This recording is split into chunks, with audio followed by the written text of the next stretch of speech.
Hey, I'm not a farmer, and today we're going to be looking at the Birdies raised garden beds.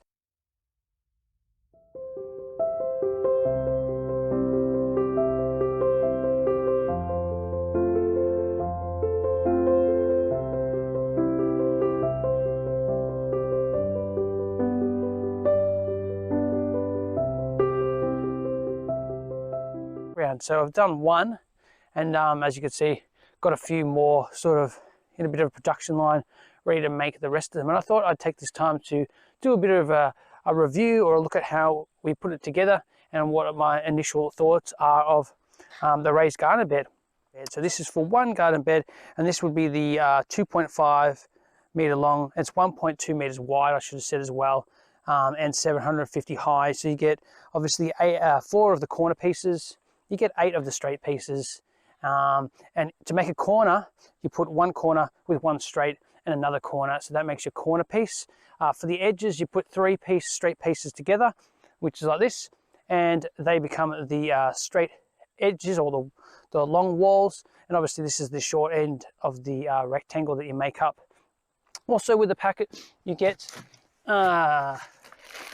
bags of screws, a little bag and a big bag here. Not sure why they come like that and not just one bag. I was a bit confused about what the difference is between the big bag of screws and the small bag of screws, but I think it's exactly the same. I don't know, didn't quite make sense. Don't know why they do that. You also get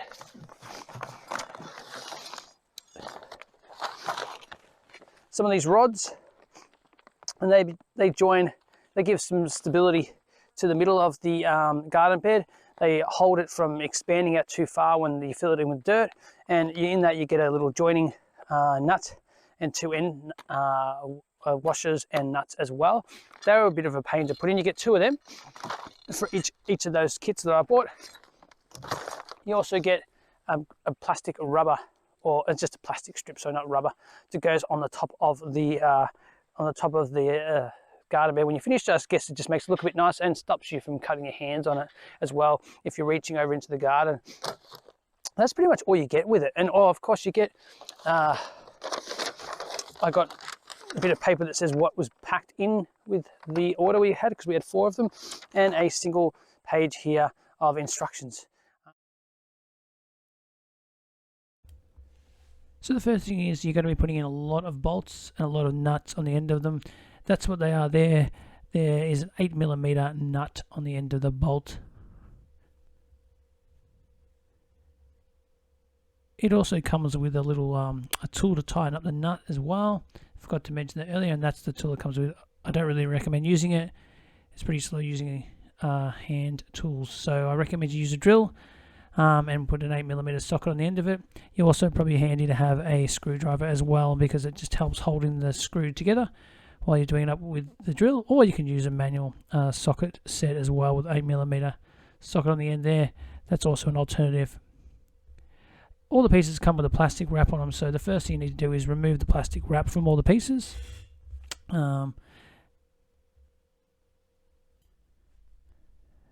grab your first 2 straight edges and put in a bolt at the top hole and the bottom hole, and then just tighten them up with your finger tight. That's it.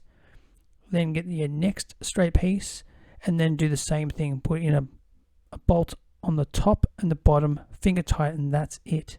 It makes it easier to do the next step. It's really important you don't put all the bolts and the nuts on yet,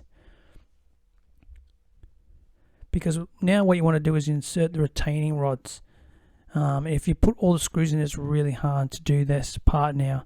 So this is when you put in the retaining bolts, and still leave all the other screws out at this stage. Now do the same for your corner pieces. The only thing you have to remember with the corner pieces is the corners go on the outside of the flat edge, so that's really important. Now you want to put in the remaining bolts and all the pieces, all your straight edges and all your corner edges. Just put all the bolts in and all the nuts on the end and have them all on. You don't have to do them up tight yet though, just leave them on, finger tight. And then this is a bit awkward, you pick up the pieces and put them together, but again, just put in the top and the bottom bolts. Don't put the rest of them in, so you get them in the right place, to the top and the bottom. And as you can see, it's wobbling around quite a bit. It's pretty difficult doing this step. And then you get the other side piece that's not attached and put it on. And again, just put on the top and the bottom bolt and nut, just so it's held in place. It'll be pretty wobbly at this stage, so having someone else help you at this stage is really handy, because it gets pretty awkward putting it together.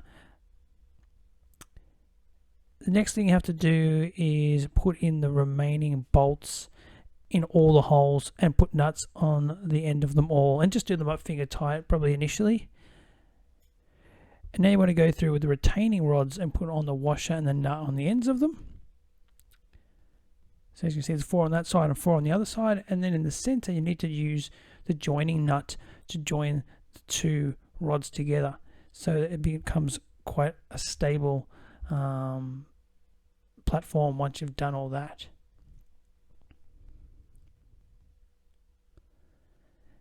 And that's the reason why I said don't tighten them yet. Now you tighten them, because if you tighten all the nuts prior to this step, it's really hard to put those rods together. It really needs to be all loose. So now you tighten them all up. And now this is pretty much the last step. You put on the trim on the top, which is pretty easy to do, and you'll have a little bit of excess, and when you're finished you just trim it off. And the final step, of course, is to stand back and go, I finally finished it. And so this is just a look at the final product. When you finish the whole thing, put all the bolts in, all your nuts on. It's got the retaining rods in there.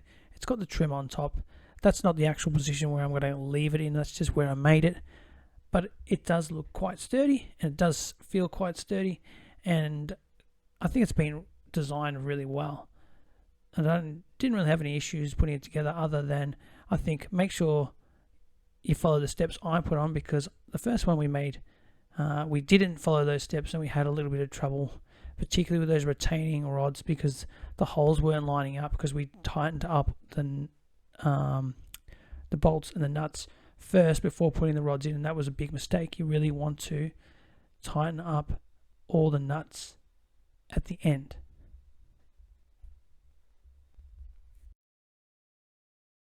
I think, look, grabbing it, all the pieces, there's enough screws that all the pieces hold together really well.